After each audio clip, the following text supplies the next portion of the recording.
Bismillahirrahmanirrahim. Assalamualaikum warahmatullahi wabarakatuh. Nama saya Nur Pameliawati. Saya dari Universitas Muhammadiyah Sumatera Utara, Fakultas Hukum, Program Studi Ilmu Hukum, Bagian Hukum Acara. Saya di sini akan melakukan kegiatan KKN atau kuliah kerja nyata. Berbeda dengan KKN atau kuliah kerja nyata yang dilakukan sebelum-sebelumnya, yaitu secara berkelompok, KKN atau kuliah kerja nyata ini saya lakukan kali ini adalah kuliah kerja nyata secara mandiri.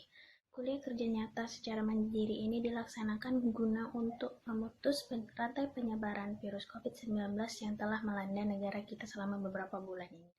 Saya akan melakukan kegiatan KKN di Desa Pulau Dogom, Kecamatan Kuala Hulu, Kabupaten Labuhan Batu Utara, Sumatera Utara. Di sini saya akan melakukan kegiatan yaitu penyuluhan hukum. Saya akan mengambil tema tentang advokasi hukum dan masyarakat. Saya di sini akan melakukan penyuluhan hukum tentang pentingnya pemahaman Undang-Undang ITE dalam menghadapi maraknya pemakaian media sosial. Dengan diberlakukannya PSBB atau pembatasan sosial berskala besar di Desa Pulau Dogom tempat saya melaksanakan kegiatan KKN, maka dalam pelaksanaan KKN mandiri yang saya lakukan harus mematuhi protokol kesehatan yang telah ditentukan, diantaranya mencuci tangan atau membagikan hand sanitizer, memakai masker, menjaga jarak, dan pembatasan bagi peserta yang mengikuti kegiatan yang saya lakukan. Media sosial. Saat ini, media sosial ini banyak dilakukan atau digunakan oleh masyarakat, baik dari kalangan muda hingga orang tua. Terlebih lagi, dengan diterapkannya PSBB atau pembatasan sosial berskala besar, banyak masyarakat menggunakan media sosial sebagai sarana untuk berkomunikasi dengan orang lain. Akan tetapi, pemakaian media sosial ini tidak didasari dengan pemahaman Undang-Undang ITE, yang merupakan aturan-aturan yang mengatur tentang perbuatan-perbuatan yang berhubungan dengan sistem informasi dan transaksi elektronik. Seperti yang kita tahu, media sosial ini jangkauannya sangat luas dan tidak terbatas. Siapa saja bisa mengakses media sosial atau menggunakan media sosial.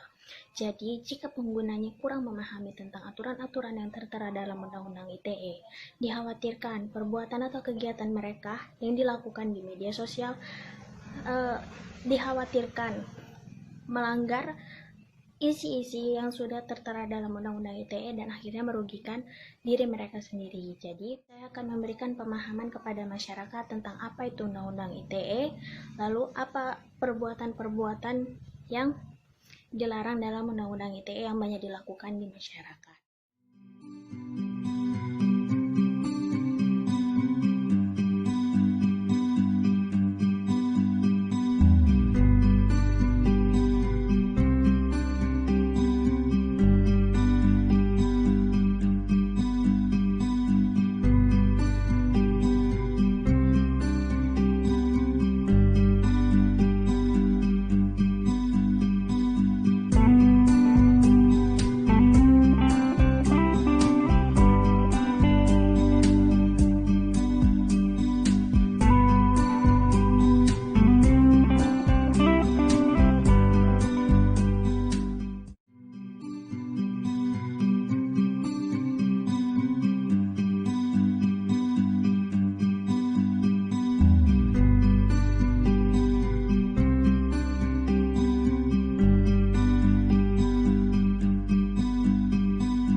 mengunggah atau membagikan konten-konten yang berbau kesusilaan, seperti kita mengupload video porno di media sosial kita. Nah, jika pelaku dari perbuatan ini akan dikenakan sanksi maksimal 6 tahun penjara dan maksimal denda 1 miliar.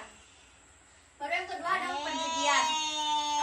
Seperti yang kita tahu, perjudian bagaimanapun bentuknya, perantaranya itu tetap dilarang. Jadi perjudian dalam undang-undang ITE ini adalah perjudian yang dilakukan secara online. Itu perjudian online. Misalnya kita lihat ada di iklan di media sosial kita tentang kasino atau tabel online. Jadi pelaku dari perjudian online ini akan dikenakan sanksi maksimal penjara 6 tahun dan sanksi maksimal denda maksimal 1 miliar. Yang ketiga ada penghinaan atau pencemaran nama baik. Nah, ini kasus yang paling banyak dilakukan di masyarakat. Kita cenderung menghina suatu institusi, tempat ataupun perorangan di media sosial kita yang akan merugikan diri kita sendiri. Misalnya saya tidak suka suatu tempat, bisa dikatakan ini sebuah warung, lalu saya upload di Instagram saya tentang warung ini makanannya kurang enak atau tidak bersih. Nah, dari postingan saya ini akan menyebabkan kerugian di warung itu, karena orang-orang yang hendak datang situ mungkin akan enggan datang ke situ lagi. Jadi warung tersebut akan tercemar. Nah, pelaku tersebut akan dikenakan sanksi maksimal 6 tahun penjara dan denda 1 miliar. Yang keempat ada ujaran kebencian. Ujaran kebencian ini saat kita mengomentari atau sesuatu yang dapat menimbulkan permusuhan antar individu. Biasanya ini berhubungan dengan sara atau suku, agama, ras, dan antar golongan. Seperti misalnya kita menjelek-jelekan suku, misalnya di Papua, suku Papua itu tidak memakai baju. Jadi kan orang Papua yang suku yang memang adatnya mungkin memang seperti itu, dia akan tidak terima, dan itu menyebabkan permusuhan antara suku tersebut dengan orang yang memposting hal tersebut di media sosial. Bagi pelaku yang melakukan hal tersebut akan dikenakan sanksi maksimal 6 tahun penjara dan denda maksimal 1 miliar. Yang kelima itu hacking. Hacking adalah perbuatan mengakses komputer atau mengakses sistem elektronik milik orang lain. Jadi hacking ini bisa kita contohkan, seseorang mengakses sistem informasi dari satu perusahaan, lalu dia mencuri informasi rahasia dari perusahaan tersebut dan membagikannya di media sosial. Untuk pelakunya akan dikenakan sanksi. Namun sanksi untuk hacking ini bervariasi, tergantung dengan berat perilaku yang dilakukan oleh pelaku tersebut. Nah, itu kisaran antara maksimal 6 sampai 8 tahun penjara dan denda maksimal 600 sampai 800 juta rupiah. Yang keenam ada hoax atau berita bohong. Untuk berita bohong atau hoax yang diatur dalam Undang-Undang ITE adalah yang berkaitan dengan hal-hal yang merugikan konsumen. Misalnya dikatakan, kita contohkan itu investasi online. Biasanya orang yang ada pelaku yang melakukan tindak pidana pencucian uang yang berkedok investasi online. Nah, jadi perbuatan tersebut akan merugikan konsumen yang melakukan investasi di kegiatan investasi online tersebut. Mungkin memang masih banyak lagi dalam Undang-Undang ITE banyak perbuatan yang diatur dalam Undang-Undang ITE. Namun jika kita menghindari perbuatan yang 6 tadi tentang kesusilaan, perjudian, penghinaan atau pencemaran nama baik, ujaran kebencian, hacking, dan berita bohong ini, insya Allah kita akan aman menggunakan media sosial. Lalu untuk cara menghindari supaya kita tidak melakukan hal yang keenam tadi yang dapat merugikan diri kita tersebut, yang pertama, kita hindari memposting atau memberikan komentar saat sedang emosi. Seperti yang kita tahu, kalau kita sedang emosi, kita sering tidak bisa mengontrol diri kita. Jadi cenderung akan memberikan komentar-komentar yang buruk. Jadi lebih baik kita menghindari memposting atau mengomentari sesuatu saat sedang emosi. Lalu selanjutnya dihindari kata-kata yang kasar dan yang akan dapat membuat orang lain tersinggung. Baik di dunia maya atau media sosial ataupun secara dunia nyata secara langsung. Sebaiknya kita lebih baik menggunakan kata-kata yang sopan agar tidak membuat orang lain tersinggung. Selanjutnya ada hindari memposting hal-hal yang berhubungan dengan sara, ujaran kebencian, dan hal-hal yang dapat mencemarkan nama baik seseorang. Selanjutnya ada hindari pornografi.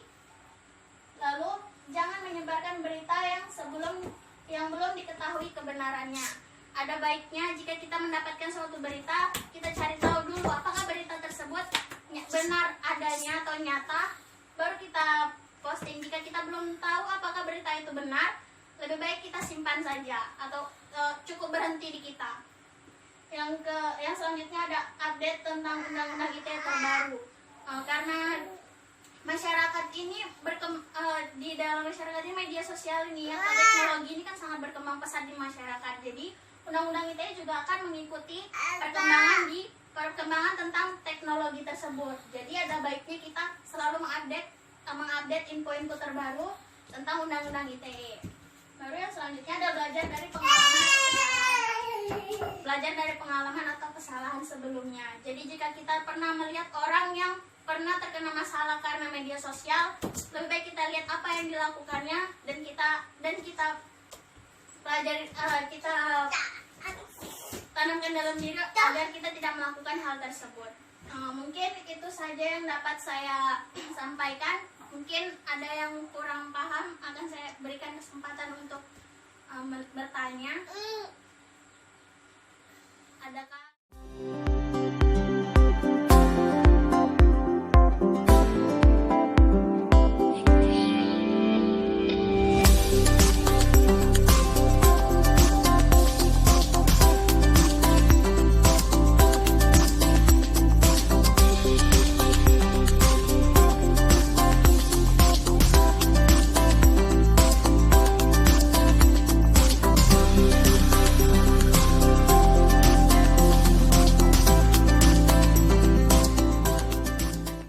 Demikianlah kegiatan KKN yang saya lakukan di Desa Pulau Dogom, Kecamatan Kuala Hulu, Kabupaten Labuan Batu Utara, Sumatera Utara.